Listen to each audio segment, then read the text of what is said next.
nombre es Alexis Papacián, soy profesor de Historia en la Cátedra Libre de Derechos Humanos y miembro de la Fundación Luisa Gravedian. Junto con la cátedra y con la Fundación fuimos armando este panel, esta mesa, contactamos a quienes van a acompañarnos, a quienes presentaré en breve, y siempre gustosas y con ganas se sumaron a esta idea, teniendo en cuenta varias cosas. Primero, es una feria del libro de derechos humanos y si hay algún tipo de violación, uno diría, es difícil, diría, de catalogar, es la de los genocidios. Es una de esas violaciones que uno intenta encontrar una lógica y la tienen, y que a la vez es de las más graves y que lamentablemente se siguen repitiendo hasta la actualidad. Uno suponía, quería creer, imaginaba que la sociedad, la humanidad, tenía algún límite con respecto a ciertas prácticas y la verdad que no, la verdad que se siguen reproduciendo hasta la actualidad. También sabemos que los derechos humanos son una lucha y que por lo tanto, como toda lucha, no tienen un fin determinado o un momento en el que se ha logrado, ¿no?, la igualdad o el respeto por la diversidad, ni mucho menos. Pero no me quiero por las ramas, porque también quiero respetar los tiempos. La Fundación Luisa Gravedian cumple 20 años, es una fundación de origen en parte armenio-argentino, muy vinculada con temáticas centradas en la última dictadura cívico-militar, también y obviamente con el genocidio armenio, que llevó adelante un juicio por el derecho a la verdad y que permitió que en nuestro país, y esto me parece también está bueno pensar y volver a recordarlo, Argentina, qué difícil, Argentina hoy tiene ciertas características que nos dan cierto grado de preocupación, lógica, pero por otro lado ha tenido políticas de derechos humanos en otros tiempos que realmente son valiosas y necesarias de recordar y saber que se pudieron hacer. No solamente a partir del propio Estado, sino sobre todo a partir de organizaciones como las que hoy han organizado esta feria, que han defendido los derechos humanos durante largo tiempo. 20 años de la Fundación Luisa Gravedian, 31 años de la Cátedra Libre de Derechos Humanos, una cátedra que fundó Osvaldo Valla y que continúa hasta la fecha. Bueno, paso a la presentación breve, porque hay una serie de preguntas. La idea es que se genere un diálogo primero entre las invitadas y luego también se dé tiempo con el público aquí presente. Diana Lenton es antropóloga, es que está más alejada de mí en este momento, no en mis sentimientos, porque la queremos mucho, pero sí está alejada en términos espaciales. Diana Lenton, decíamos, es antropóloga, docente, investigadora en la UBA, en la Universidad de Buenos Aires y en el CONICET. Coordina la red de investigadores en política indígena y genocidio, de la cual también soy parte. Es coautora del País de No Me Acuerdo, Archivos y Memorias del Genocidio del Estado argentino sobre los pueblos originarios, 1870-1950, que es un libro, una compilación muy valiosa porque tiene las dos cuestiones centrales para entender el genocidio indígena, que es la documentación probatoria del genocidio y memorias actuales que nos permiten, decíamos, comprender en parte la conformación de nuestro Estado Nacional a partir de un genocidio.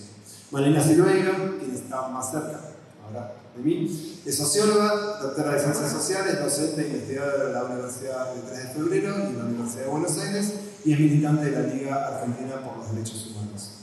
Y es muy amiga de amigos míos, así que seguramente sabe. Y Camila Barón es economista por la Universidad de Buenos Aires, candidata a doctora en Economía Política por la Universidad Nacional de General San Martín, es docente en la Universidad Nacional de Lanús y es autora de un libro que está también en la Feria del Libro en este momento, que es Derecho de Nacimiento, Crónicas de Israel y Palestina, que fue editado por Rara Avis en el año 2024. Vuelvo acá. Vamos a hablar de 4, porque seguramente el genocidio armenio difícilmente no pueda hacer alguna mención yo. Vamos a hablar de 3 genocidios. ¿Son todos los genocidios? Claramente no. Pero por lo menos nos permiten comparar. Y esa es una de las primeras preguntas que me gustaría en algún punto desarrollar con ustedes, que es básicamente cuándo, y ahora no pusimos un orden de quién va a responder primera, quién segunda, toman la palabra y después vamos viendo, pero la idea es hacer 2 rondas de preguntas, 2 o 3 rondas de preguntas. Pero la primera, decíamos, es pensar qué es un genocidio o qué referimos cuando hablamos de genocidios, y luego es ver por qué es importante o no, lo pongo en discusión, pensar en términos comparativos. Si se pueden pensar en términos comparativos y para qué nos sirve. Suelto el micrófono yo y alguien lo agarra, y hay uno que funciona, otro. ¿Qué momento?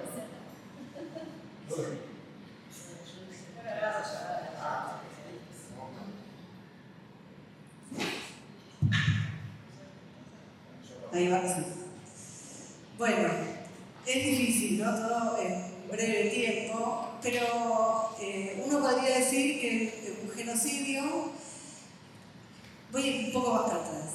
El genocidio, la palabra genocidio, la trae, le pone el nombre, digamos, ¿no? a esta práctica particular, un jurista polaco, Rafael Lemkin, que empieza preocupado por eso que conocemos como genocidio armenio y que en el medio de esas preocupaciones, me gusta decir a mí, aunque no es literal, se ve el mismo perseguido, por el nazismo en crecimiento, ¿no? ¿Qué es lo interesante que tiene lo de Lemkin? Que logra advertir que un determinado crimen de masa, un determinado crimen masivo, tenía una particularidad distinta a otros. Y entonces Lemkin lo que va a decir es que el genocidio es la destrucción de los patrones nacionales o identitarios, según la traducción que usemos, y la imposición del oprimido y la imposición de los patrones identitarios del opresor. Entonces, ¿qué es el genocidio? Es el intento de transformación identitaria, estructural de un determinado pueblo a través del aniquilamiento. Y esto es un dato interesante, porque entonces el genocidio no se trata de las muertes como fin en sí misma, sino que esas muertes, el modo en que se producen, transforman a la sociedad sobreviviente. Y entonces el blanco principal del genocidio no son los muertos, sino los vivos. Somos nosotros, ¿no? Podríamos decir. Y esta posibilidad que tiene Lemkin de construir esta categoría nos abre a nosotros a una cantidad de preguntas y a una cantidad de posibilidades de entender procesos sociales de crímenes de masa o crímenes de Estado que son muy interesantes. ¿Por qué vale la pena la comparación? Porque en definitiva uno se hace estas preguntas y investiga para transformar la realidad. Y si nosotros podemos mirar las experiencias comunitarias del pasado, propias o de comunidades, de otras comunidades, y somos capaces de entender cuál es la estructura central de esos hechos sociales, podremos ser capaces, o por lo menos la apuesta es a que podamos ser capaces de mirar nuestra propia realidad críticamente e intentar que eso que los argentinos hemos convertido en consigna, que es el nunca más, sea una posibilidad, ¿no? La comparación nos permite encontrar los elementos parecidos y los elementos distintos entre dos procesos, y esos elementos parecidos nos permiten alertar, nos permiten darnos cuenta de un camino posible, nunca determinista, nunca inequívoco, pero posible, que puede ir tendiendo a un determinado proceso. Como para dar un ejemplo cualquiera, uno podría mirar lo que está pasando en nuestro país y el crecimiento de esto que popularmente hemos empezado a nombrar como fascismo o neofascismo. ¿Por qué? Porque hay elementos que se parecen al fascismo de los 20 en Europa, y entonces por eso le llamamos igual.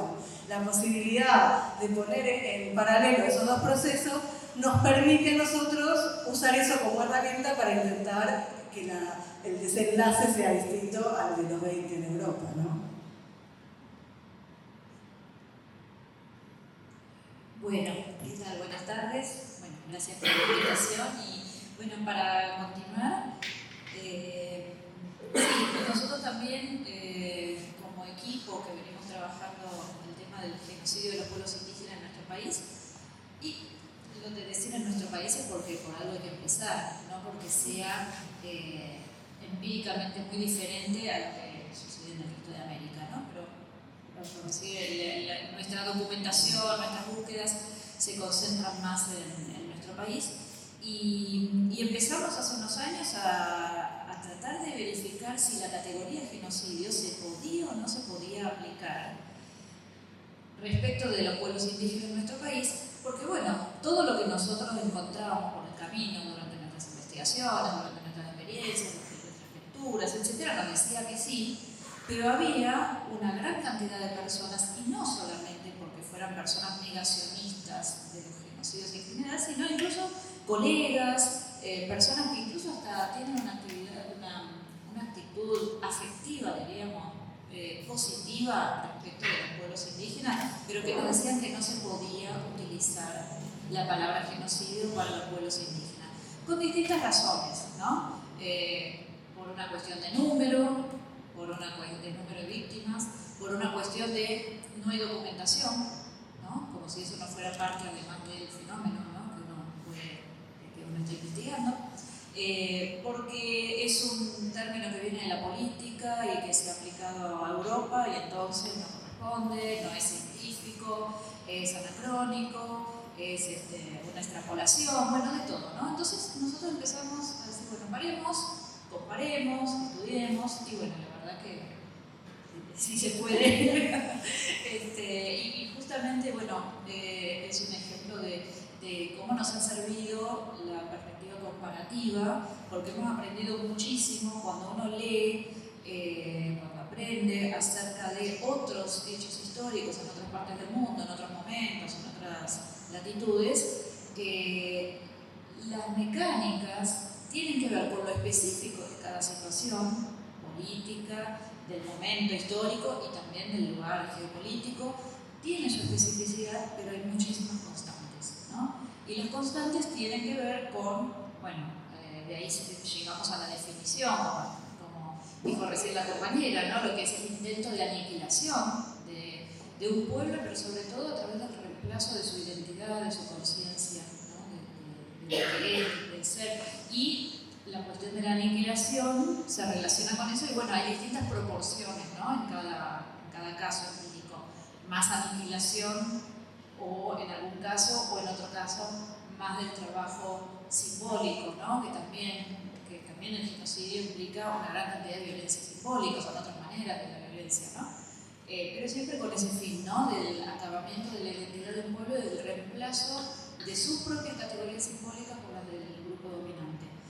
Y llegamos a esa definición, pero también incluso desde las mecánicas, de las operatorias, de los exterminios sufridos por otros pueblos, uno puede también tomar idea, y nos ha servido en algún momento como para orientar nuestra investigación y decir, busquemos por acá, investiguemos más esto, más lo otro, ¿no? Porque, bueno, se va aprendiendo. Y también algo que me gustaría agregar es que en estas operatorias que se repiten en distintas partes del mundo, en distintas épocas, lo que es muy importante también es lo que pasa una vez realizadas las operaciones más violentas que tienden al genocidio, lo que tiene que ver con el negacionismo, lo que tiene que ver con el encubrimiento, lo que tiene que ver por ahí con las perspectivas con las que se justifican y lo que algunos investigadores llaman la realización simbólica del genocidio, ¿no? Es decir, tomo conceptos de Daniel Fey, por ejemplo, y otros, que tienen que ver con el sostenimiento en el tiempo, a través de esta violencia simbólica, el sostenimiento en el tiempo de aquellos conceptos, de aquellos criterios que en su momento permitieron la violencia física y que se sostienen y que habilitan la posibilidad de que se vuelva a repetir.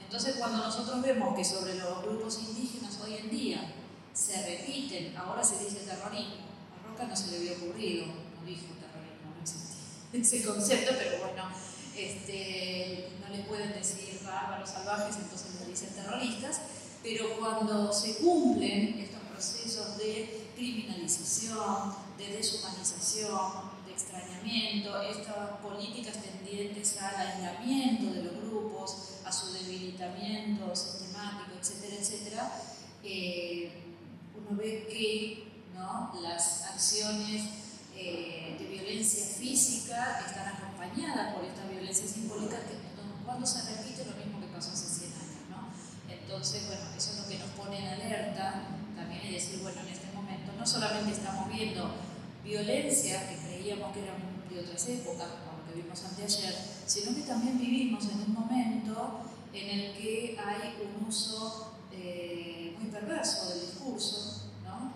Un uso del discurso tendiente a la generación de violencia, a la habilitación de otros delitos, de delitos como los que tienen que ver con crímenes, como los que tienen que ver con el avance sobre el avasallamiento de derechos humanos, ¿no?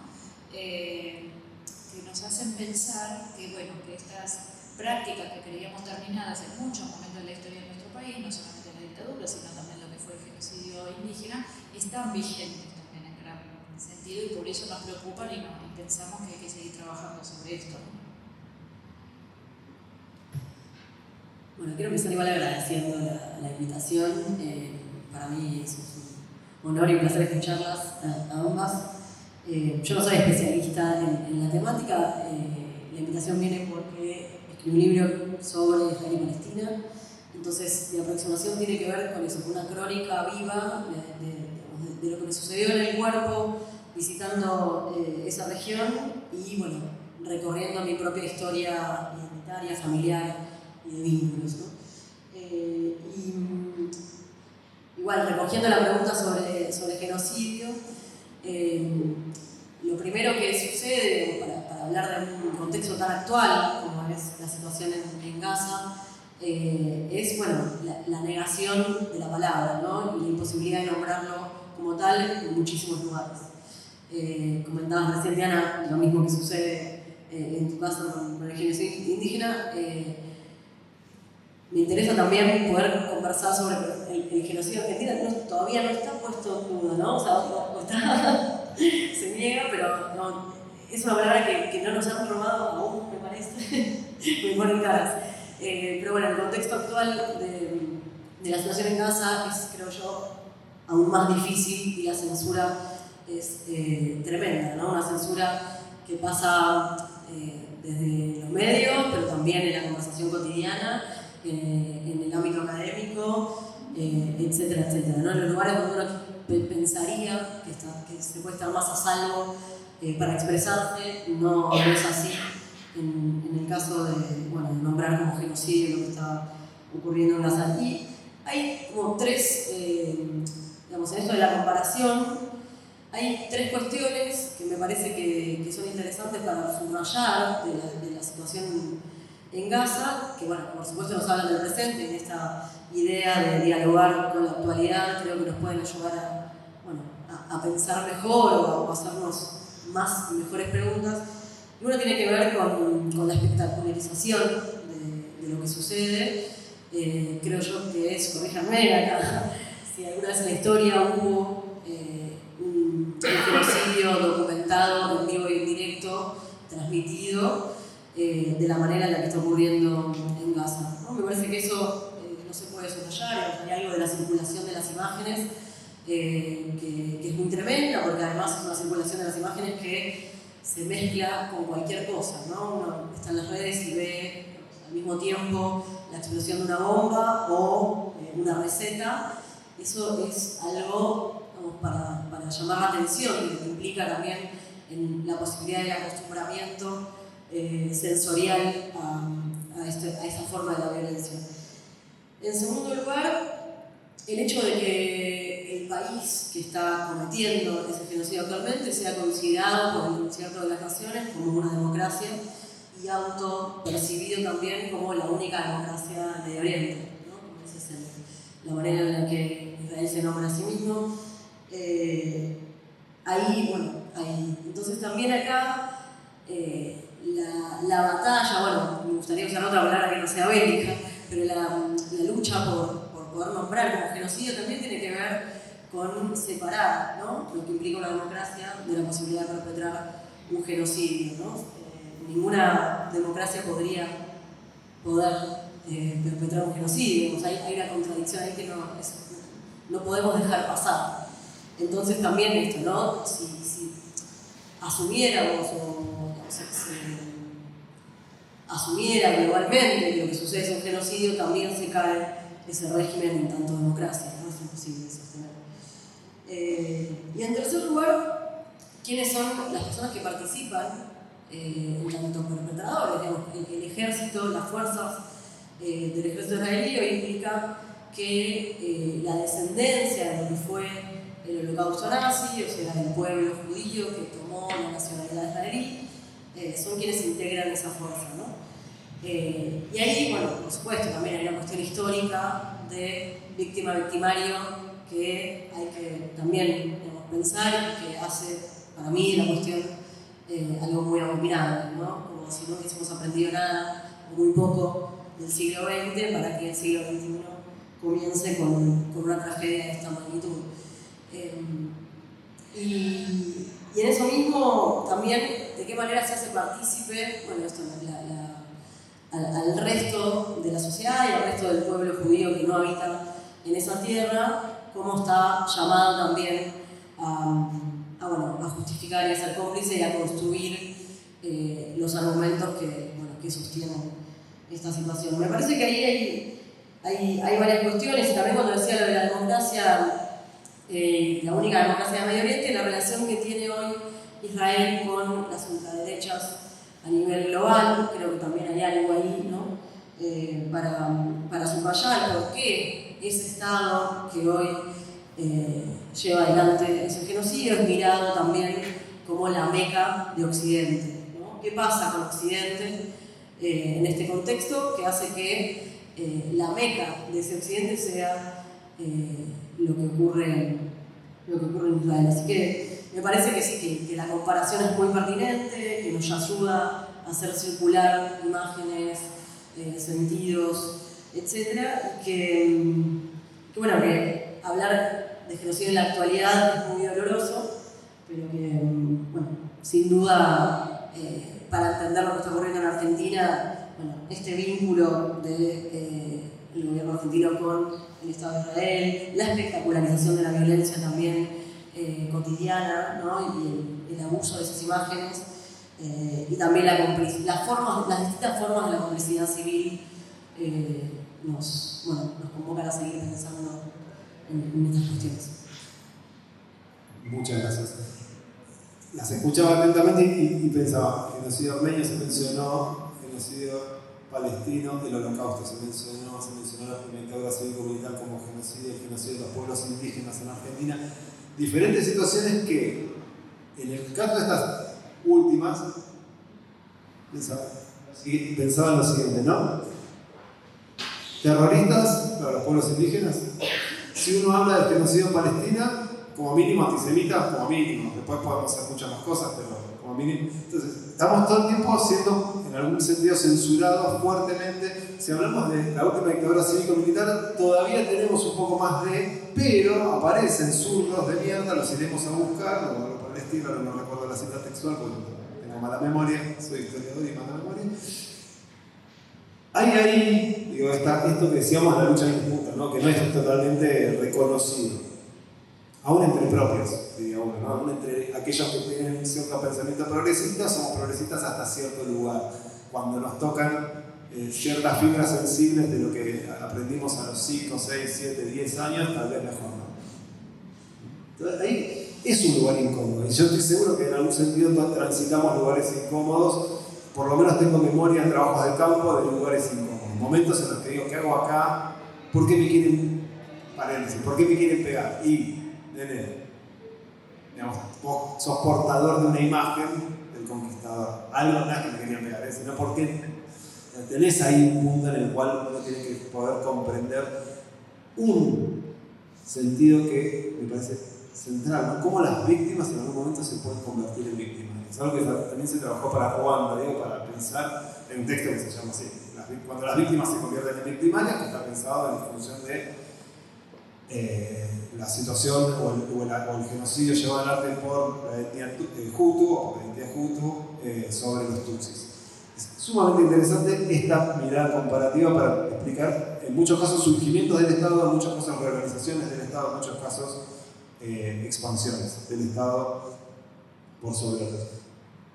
Me queda la idea, a veces, que mencionó Malena, que a veces me cuesta pensar si estos tipos de regímenes, pensando en la actualidad de la Argentina, se los podemos catalogar de fascistas o no. Siempre tengo la idea de que son, en rigor, liberales capitalistas extremos y no fascistas. Pero lo podríamos plantear para otro momento, o tal vez para la última pregunta si tenemos tiempo. Un segundo momento que habíamos pensado para acá es ya trabajar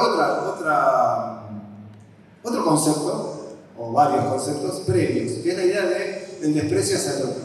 Porque todo genocidio se basa en un desprecio previo o naturalizado hacia el otro, que puede ser pensado en términos de racismo, que puede ser pensado en términos de supremacismo, que puede ser pensado en términos de evolutivos, son inferiores y por lo tanto no podrán ser como nosotros y nosotros tenemos que obligarlos a ser como nosotros, con estas ideas que conllevan o no, esta es una pregunta, digamos, a las prácticas genocidas. Entonces, digamos, ¿cuál es esa relación entre, y ahora no estoy hablando del Estado llevando adelante el genocidio, sino estoy hablando a nivel social, cuál es la relación entre ese desprecio, o ese racismo, o ese supremacismo, pongámosle otros conceptos similares, con la posibilidad o la latencia de un genocidio? Y al igual que en la ronda anterior, que tome el micrófono quien quiera, y no mucho más. Lo pueden hacer en función de sus propias experiencias, en función de lecturas, en función de lo que ustedes gusten. Me repite la pregunta, me dice acá la estudiante lento, que en realidad yo estudié. No, ¿cuál es la relación entre lo que llamaríamos la construcción de ese otro negativo en términos de Feyerstein, pero es el desprecio, el racismo, esas identidades que son vistas como inferiores, pero no desde el propio Estado, sino a nivel social, y la latencia o la posibilidad de un genocidio?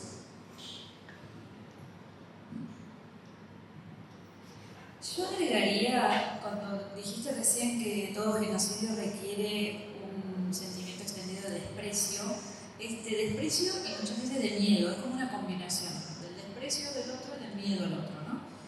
En el caso del genocidio civilizador en América, el que algunos llaman el genocidio originario, el que se identifica con la civilización y que se fue visto durante mucho tiempo como un requisito para las naciones modernas, ¿no? Y así se justificó, ¿no? Es necesario, pensemos en nuestros libros de lectura en la escuela, ¿no? Era necesario avanzar sobre los pueblos indígenas para constituir una nación moderna, etcétera, etcétera, ¿no? Tiene que ver con el convencimiento de que el otro es inferior, de que el otro no es apto para la vida en el siglo XX, en el siglo XXI, digamos ahora, pero también con el miedo que despierta el otro, ¿no? Y no por nada aparece lo que hoy llamamos fake news, ¿no? Todos los relatos acerca de cuán salvaje, cuán sanguinario es el otro, ¿no? Y esta exacerbación de los discursos de la violencia, de los relatos de la violencia, que son lo que va a legitimar el avance sobre estas otras personas, ¿no? Y a veces también hay una tercera cuestión, que es como otro sentimiento, que es un poco más difuso, que tiene que ver con cuando el otro nos devuelve un espejo, un reflejo de lo peor de nosotros mismos, ¿no? Sarmiento hablaba, después de mandarse el lema, el leitmotiv de Civilización y Barbarie, que fue el más exitoso de la política, creo, por lo menos a nivel continental, y que sigue funcionando en la política, se habla del término de civilización o barbarie, ¿no? Lo vemos casi diariamente. Pero después él mismo mitigaba y decía, ojo, porque en la barbarie hay civilización y en la civilización hay barbarie. Y tiene unos cuantos escritos donde mencionaba el hecho de que en la frontera de la civilización, y de ahí su gran desprecio sobre los gauchos y los mestizos, porque en la frontera de la civilización se podía encontrar tanto más barbarie que en los pueblos indígenas que podían eventualmente asemejarse, ¿no? En algunas condiciones al mundo civilizado. Entonces, ese reflejo, ¿no? esa falta de nitidez entre lo bueno que somos nosotros y lo malo que son los otros, y ese reflejo que implica una disminución, ¿no? De la superioridad de uno, también es algo que empuja hacia el aniquilamiento del otro.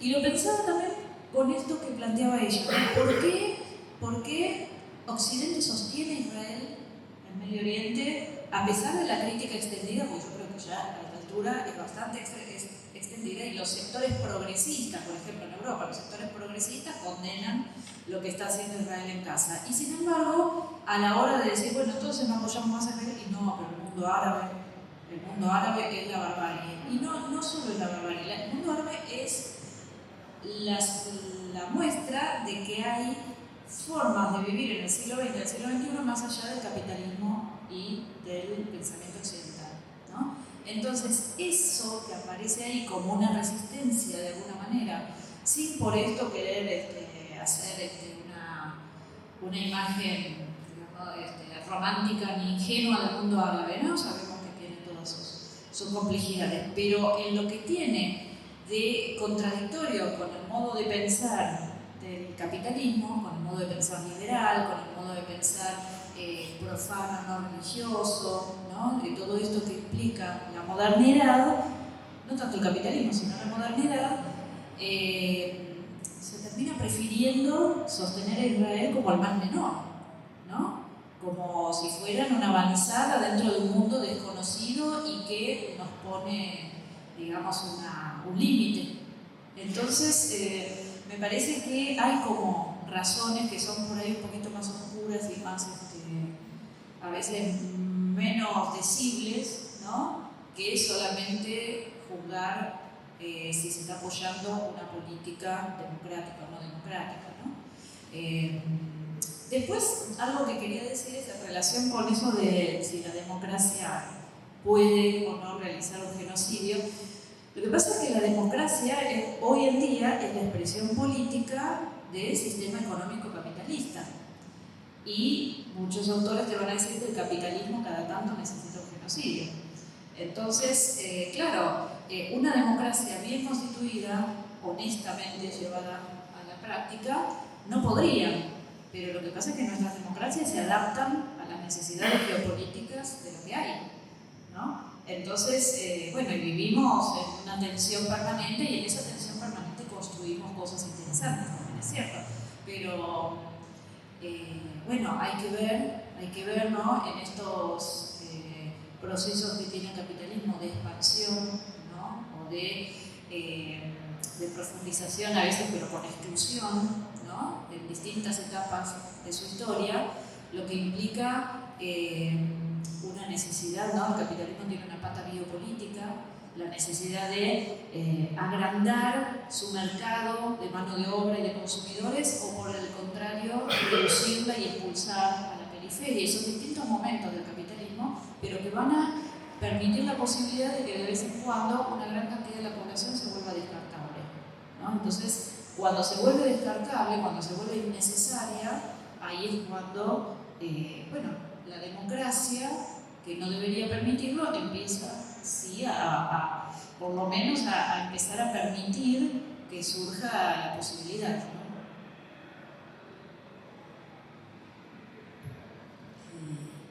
Sí, yo acuerdo completamente con la idea de...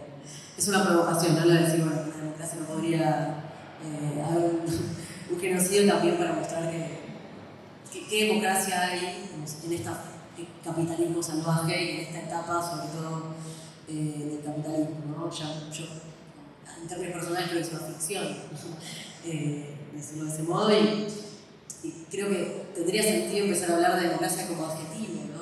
Que son los procesos, que hay procesos democráticos o procesos antidemocráticos, incluso para pensar en la actualidad en Argentina, qué sentido tiene pensar que estamos bajo un régimen de gobierno democrático, donde, bueno, después de elecciones sabemos que con la democracia no se cura, no se come, no se educa, mucho menos.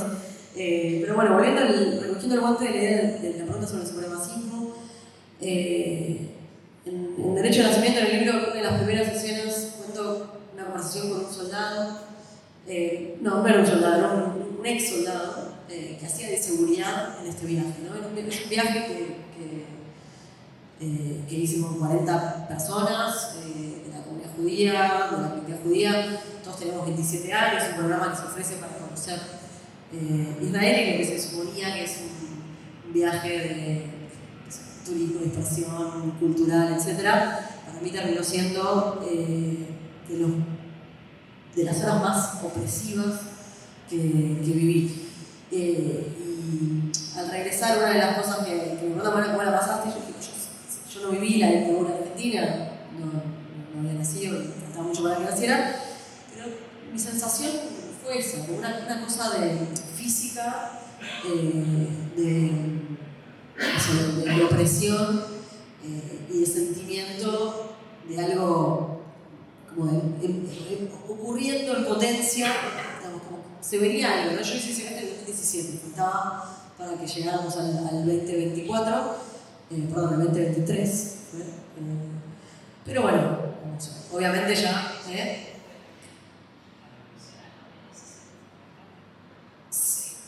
Acá también, sí, pero decía en Gaza, en Israel. Claro, también. Estamos yendo y viniendo en los territorios.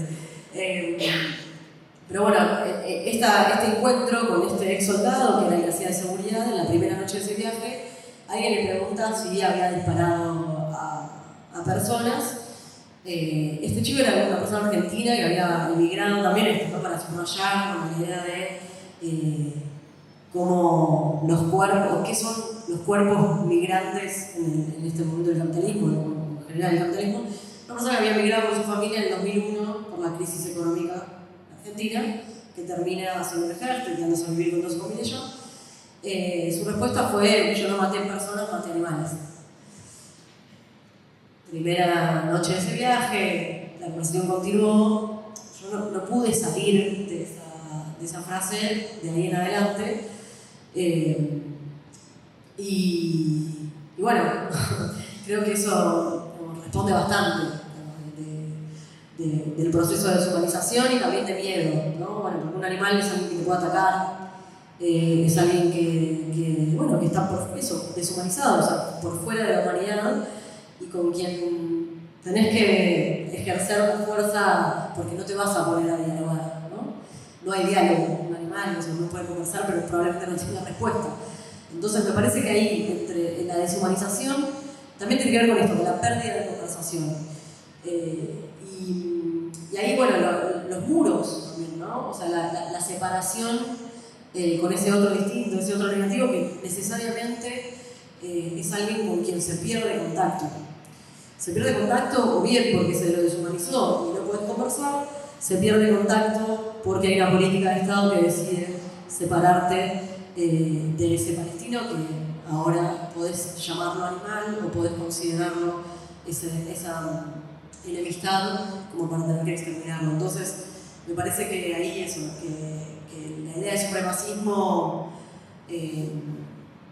conlleva una desgracia, o sea, ahí sí, me parece que una de las cosas que también surgieron en la escritura del libro fue la idea de que, bueno, no tenemos un antónimo del supremacismo, ¿no? O sea, uno quiere pensarlo, al menos yo creo que no existe, y que como humanidad nos debemos ese antónimo, ojalá pensando en que no se repitan hacia adelante, ¿no? Pero que efectivamente no tenemos ese antónimo y que, bueno, que estas formas de violencia tienen que ver con la deshumanización y con el miedo, como decía también Diana.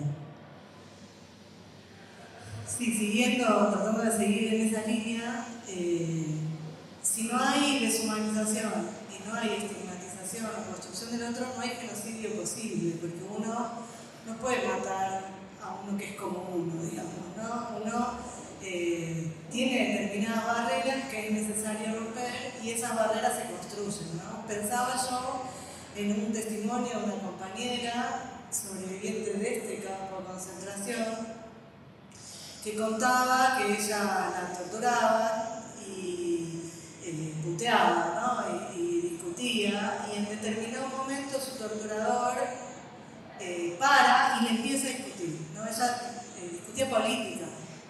Y el torturador para y le empieza a discutir, y se trenzan en una discusión política sobre la coyuntura en Argentina. Y que cuando termina esa discusión, el tipo no la puede seguir torturando, ¿no?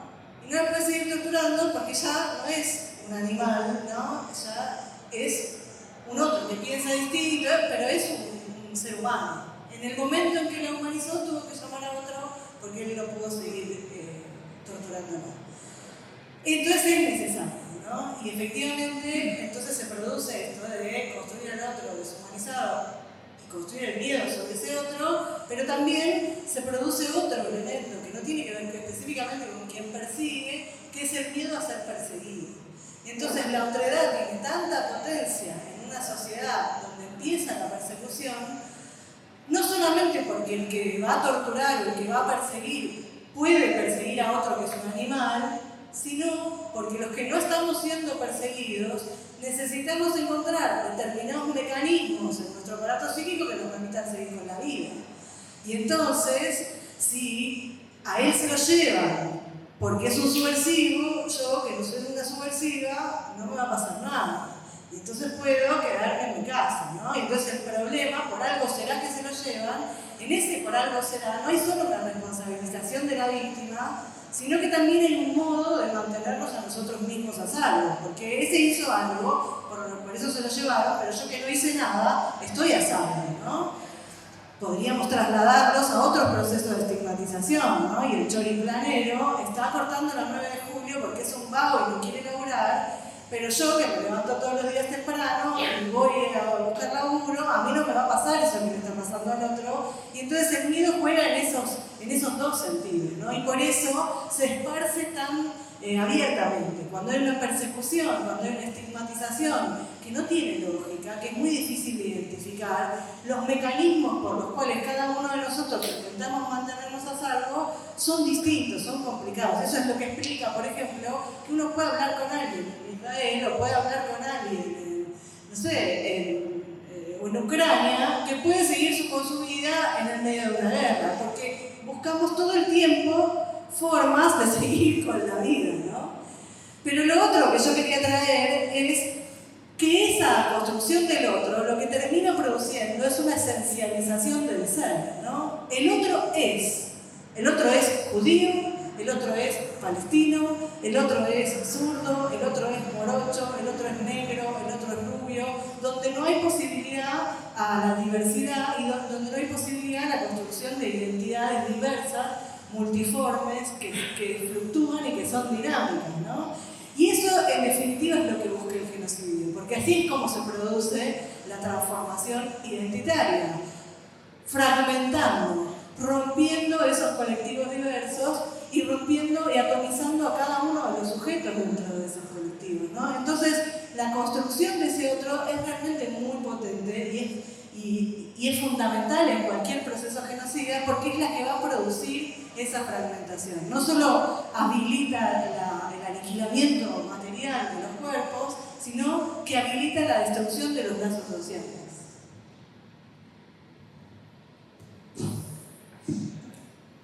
Está difícil. Pensaba en la educación. Las escuchaba y digo, la educación. ¿Cómo no en el sentido institucional, ¿no? De la escuela, que también, sino cómo nos ocupamos. Porque si son animales, alguien me dijo que eran animales y yo me creí que eran animales, estoy seguro que son animales.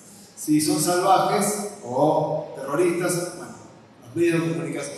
Esto que mencionaba Camila en su primera intervención, ¿no? Como ciertas redes de comunicación nos naturalizan el consumo, me incluyo, excesivo de ciertas distopías ficticias, pero que cuando vemos algo que es real, nos cuesta más empatizar.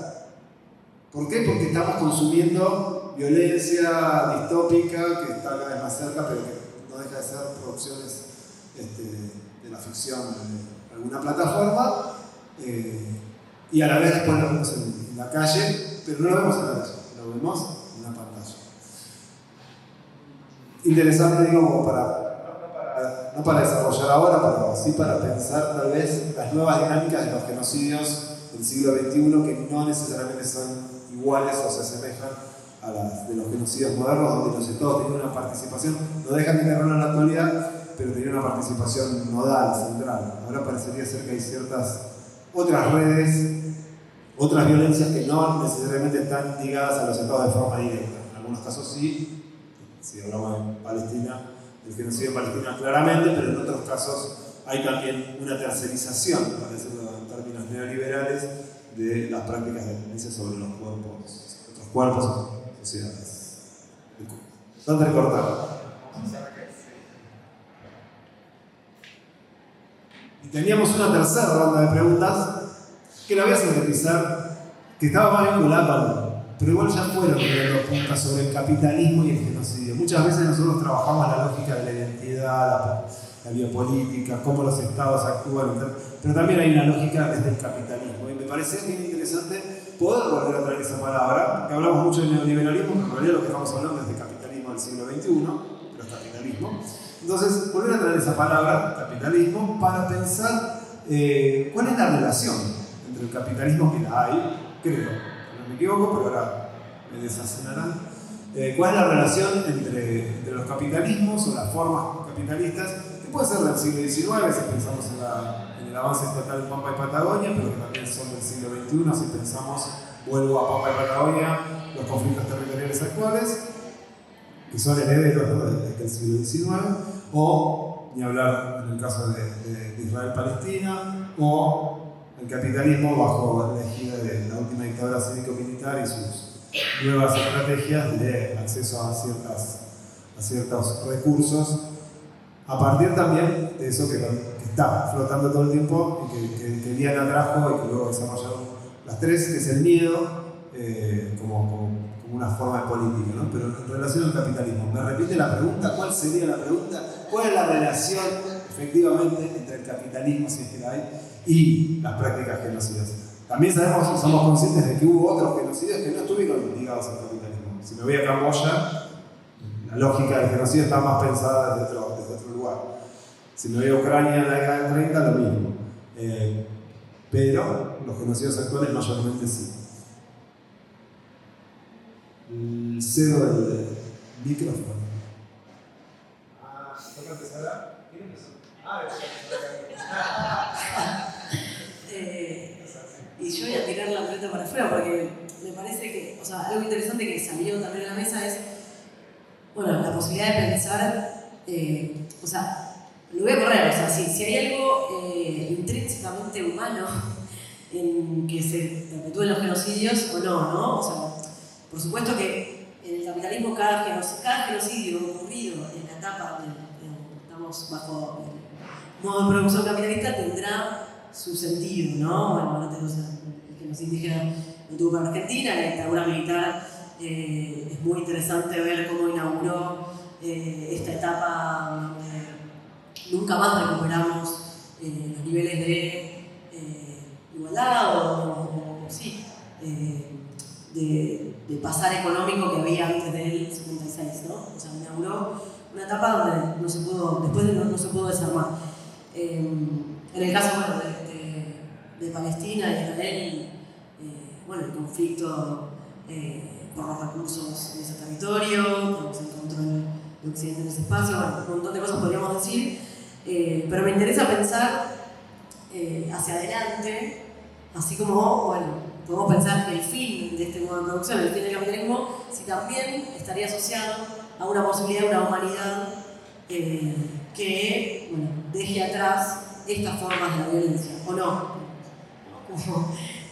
Yo creo que tenemos el deber ético, militante, científico, si se quiere, de sostener que sí, ¿no? Que las dos cosas son posibles, que es posible pensar una forma de organizar la producción, el consumo, la distribución, es decir, de satisfacer nuestras necesidades humanas, que no son solamente sobrevivir, de otra forma, que no sea bajo este sistema. Y del mismo modo quiero pensar y me obligo a sostener eso, porque creo que forma también una manera de no sucumbir ante la falta de vitalidad que nos producen las atrocidades que suceden en el mundo, de sostener que también es posible pensar en un mundo donde nos liberemos de estas formas de la violencia extrema, ¿no? Pero bueno, me parece que en tanto ahí sí, como una desviación profesional desde la economía, pensando, creo que hay una relación entre la desigualdad, entre las formas desiguales de apropiación de la riqueza y la posibilidad de la violencia extrema, ¿no? Yo quiero pensar que hay algo de eso que se relaciona y que en tanto es así, nos debemos también la construcción de una ética, ¿no? Una economía ligada a una ética, ¿no? Son dos palabras que no suelen estar juntas, ética y economía. Y creo que es necesario juntarlas, que es necesario pensar una forma de producir, de distribuir y de consumir que tenga una condición ética y humana. Así que, por ahí. Sí, me parece bien, estoy totalmente de acuerdo. Y me parece que también siguiendo un poco con eso, más que del capitalismo, yo hablaría del liberalismo, con la base que tiene el liberalismo, que tiene que ver con el individualismo, ¿no? Y lo que tenemos, que me parece porque eso es lo que estoy pensando, ¿no? No me hago mucho caso, es algo que vengo pensando, que tiene que ver con por qué, digamos, esta tendencia al resurgimiento de movimientos de derecha, no solamente acá, sino en otras partes del mundo, que es una tendencia que se aceleró y se profundizó también después de la pandemia, ¿no? Acá es algo que podríamos pensar en qué medida la pandemia, no sé si tan inesperadamente o no, pero aceleró procesos que ya venían, pero los aceleró. Que por la cuestión tecnológica, los avances tecnológicos ya se venían dando, pero digamos, la adopción de tecnologías que favorecen el individualismo, pienso al home working, por ejemplo, que se hubiera dado en 10 años, se dio en 2. ¿No? La pandemia y todo lo que sucedió en torno a la pandemia aceleró, ¿no?, estos procesos. Y lo que me parece que está pasando también y es que cuesta todavía reconstruir lo que eran los lazos de prácticas colectivas, no solamente de solidaridad, pero además de prácticas colectivas que había antes, ¿no? Y lo vemos, por ejemplo, en las universidades, donde te damos clases en la universidad, que los estudiantes que antes se juntaban para estudiar, ahora estudian solos, que los que tenían sus grupos para hacerse consultas entre ellos, ahora nos preguntan directamente a los profesores, y nos dicen, ¿no tienen un amigo para preguntarle esto, un compañero, en lugar de preguntarle a la profesora? Nos sorprende porque recibimos, digamos, una relación, vemos que hay a veces relaciones que son como duales, ¿no? Y que antes se hubieran resuelto, cuestiones que se hubieran resuelto de manera grupal, ¿no? y colectiva y con una identidad, como estudiantes, ¿no? Como miembros de agrupaciones, etcétera, etcétera, y que ahora está costando reconstruir. Y a mí me parece que un poco, junto con lo que dice ella de la ética, de recuperar esa lectura ética, incluso de la economía, también hay que trabajar en reconstruir los lazos comunitarios, ¿no? Digo comunitario en sentido amplio, para que pueda entonces poder pensarse en políticas y en ética que tengan que ver con lo colectivo y no solamente con la defensa del derecho individual, lo que alguno cree que es el derecho individual, también está eso, ¿no? ¿Qué están defendiendo? Preguntaba a veces, ¿no? Bueno, eso me parece por un lado, ¿no? La pandemia tuvo además un ingrediente que yo digo, ustedes se acuerdan que hubo discursos muy violentos de miedo a la enfermedad y de miedo a los enfermos, que yo digo, una cosa es tenerle miedo a la enfermedad y otra cosa es tenerle miedo al prójimo que está enfermo, ¿no? Que es la escuela Hollywood, ¿no? Mucho Walking Dead y todas esas cosas donde el objetivo no es acabar con la enfermedad, sino acabar con los enfermos. Y tuvimos, ¿no?, así como hubo muestras de solidaridad y de sacrificio enormes por parte de algunas personas, también tuvimos muestras de mezquindades, ¿no?, y de ese defenderse, me defiendo yo y no me importa nada, ¿no? Lo que pasa es que teníamos edificios donde querían expulsar al médico o al enfermero que vivía ahí. Es decir, ese tipo de cosas que nos sorprendieron en algún momento, pero que tienen que ver con esta tendencia, ¿no? Porque nadie sanciona el egoísmo, ¿no? Nadie sanciona la manera de pensar así tan poco empática, sino que pasó, ¿no? Y de alguna manera después, si se acuerdan, los anti-barbijo y los antivacunas, y pasó a generarse cierta forma de pensamiento que fue levantado por estos grupos que tienen que ver con el a mí que me importa nada Y además, a mí que me importa ninguna clase de discurso autorizado ni por la ciencia, ni por la experiencia de los mayores, ni nada, ¿no? Yo me porto solo y pienso lo que me gusta y digo lo que me gusta. Y en este digo lo que me gusta y digo lo que me sale, ¿no? También está esto de que la corrección política ya no existe más, que la solidaridad pasa a ser una cosa de viejos, de zurdos y de cucas, y que etcétera, etcétera, ¿no? Entonces se estigmatiza lo que antes podía ser una virtud o podíamos enseñarle como valores a nuestros hijos, pasa a estar estigmatizado, ¿no? Entonces hubo toda una serie de cosas que pasaron y que hacen que, bueno, que aflore, ¿no? este endiosamiento de la ignorancia, de la brutalidad, del ataque, de la violencia, de todo lo que antes hubiera sido mal visto en los gobernantes y que ahora parece que está bien. Y además, y ya termino, esa relación que nosotros hacemos por ahí, quedó pendiente lo de preguntarnos si era fascismo o no, y también hay algunos lugares donde están, por ejemplo, hay una autora, una antropóloga colombiana, Miriam Jimeno, que dice que, discutiendo con argentinos, dice que los argentinos, cuando hablamos de fascismo, hablamos de la derecha, pero que en Colombia tienen fascismo de derecha y de izquierda. Entonces, bueno, cada país tiene su impronta, ¿no? Entonces me parece una discusión demasiado profunda para tan poco tiempo, pero digo, esa asociación que nosotros hacemos entre lo que escuchamos y lo que vemos ahora y que proyectamos a lo que conocimos durante la dictadura, lo que conocimos o sabemos de otros gobiernos totalitarios, ellos también lo hacen, lo están haciendo. Es decir, los que salen a provocar con el Falcon, los que, ¿no? Hay como un juego, y eso tiene que ver también con esta forma perversa del lenguaje, ¿no? Que hay como un juego de, no lo puedo decir explícitamente, todavía no, o lo están midiendo, pero te tiran puntas, a ver cuánto estamos dispuestos a tolerar, ¿no? Y ayer, anteayer, digo, la ministra diciendo que estamos ganando, a mí me pareció la tapa de gente, estamos ganando, o sea, todo el tiempo están haciendo referencias y guiños, ¿no? A ver quién se prende, ¿no? Quién tolera, quién reacciona. Entonces, bueno, me parece que es un momento como para pensar varias cosas, ¿no? También pensar cómo trabajar en esto, sobre todo con las generaciones más jóvenes, ¿no? Ver cómo trabajar para reconstruir, ¿no? O para que ellos puedan acompañar, para que puedan reconstruir lazos, y también ver de qué manera se empieza a, no digo empezar, eso se empezó, pero digo de qué manera tener la vigilancia de no permitirles pasar, ¿no? Estas cuestiones que parecen simbólicas, pero que hay que responder, ¿no? Y hay que responder y responder y responder, porque el mecanismo que tiene esto es justamente avanzar sobre lo que no se responde.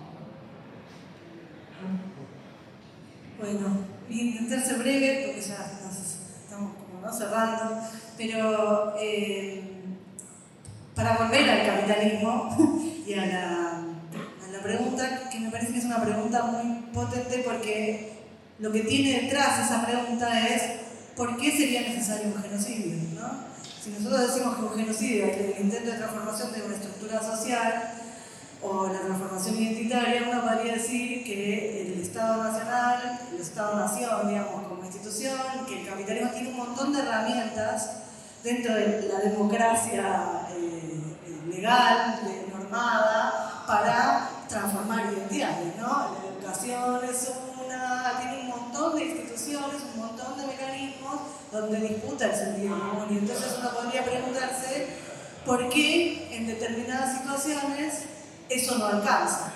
Y entonces ahí sí me parece que es interesante pensar al genocidio como una práctica que se vuelve viable o que se vuelve una apuesta posible por parte de los genocidas cuando hay una imposibilidad de construir una determinada hegemonía. Cuando la hegemonía está en disputa, ya sea porque hay dentro del bloque de poder hay distintos sectores que no logran articularse con una hegemonía, o porque los sectores populares tienen una fuerza y una organización tal que comprometen de alguna manera esa hegemonía. La hegemonía no es algo general y abstracto, sino que es para algo en concreto, ¿no? Y entonces, pensando, por ejemplo, en la dictadura argentina, uno podría pensar que el proceso genocida buscaba la transformación de la estructura social porque necesitaba cambiar el modelo de acumulación.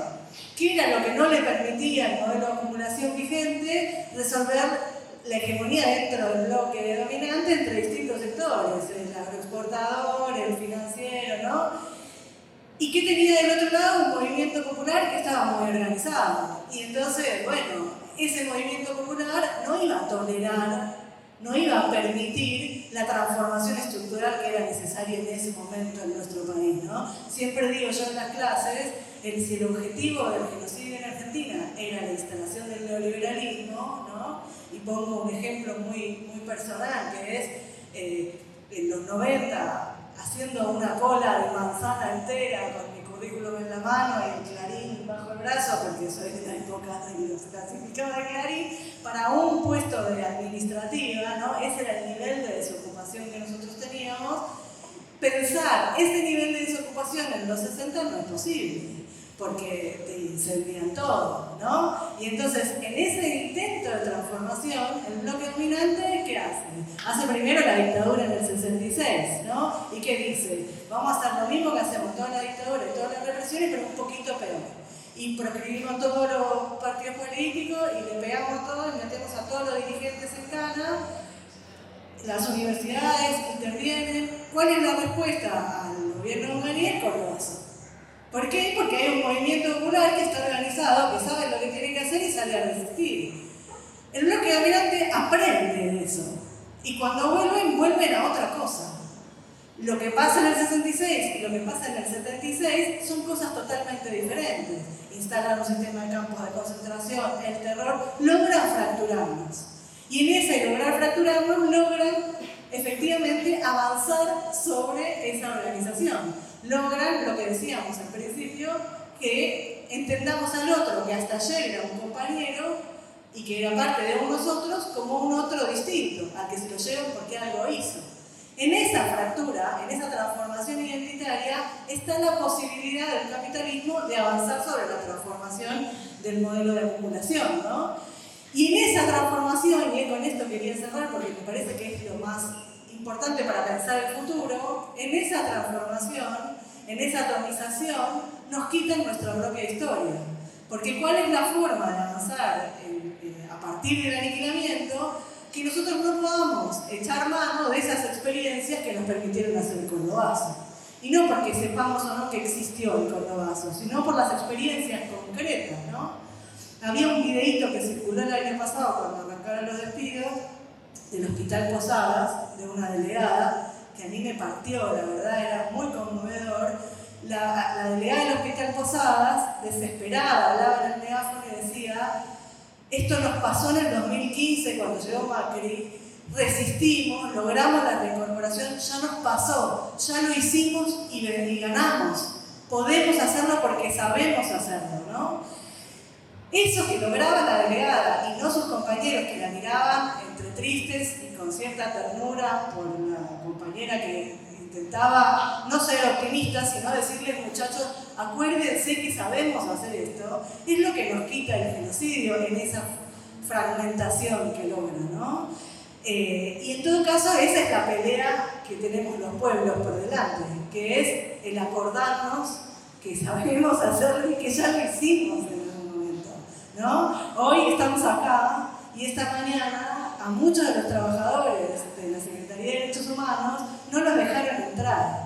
No solo los despidieron y les hicieron firmar un despido voluntario con el cinismo que implica despedir a alguien diciéndole que tiene que firmar que es por su voluntad y no por la voluntad del patrón, sino que sin ningún aviso de por medio, en vez de esperar al 31 de este mes, que es cuando se les vencían sus contratos, hoy les prohibieron el ingreso. Que cada uno de los trabajadores o trabajadores tenga que decidir voluntariamente firmar su retiro o tenga que decidir si quiere firmar para un artículo 9 por 2 mangos con 50 o tenga que decidir si se pelea con el cana de la puerta o se retira y le pide a un compañero que le baje sus cosas, es parte de no... Perdón. Sí. En la otra charla, Sí. digo, es parte de no poder reconstruir esos lazos, ¿no? De no poder recuperar esa organización y eso que sí sabemos hacer y que solamente funciona, pero funciona como resorte. Que funcionó en el 2001 como resorte, que funcionó con las hinchadas de fútbol como resorte el miércoles, porque está en nuestra memoria de alguna manera, que es los lazos, la solidaridad, la posibilidad de pensarnos movimiento popular y no movimientos sectoriales, está y cada tanto explota. Recuperar eso es el modo de pelearle a los genocidios. A los genocidios no se los combate con las armas, sino que se los combate con la organización popular.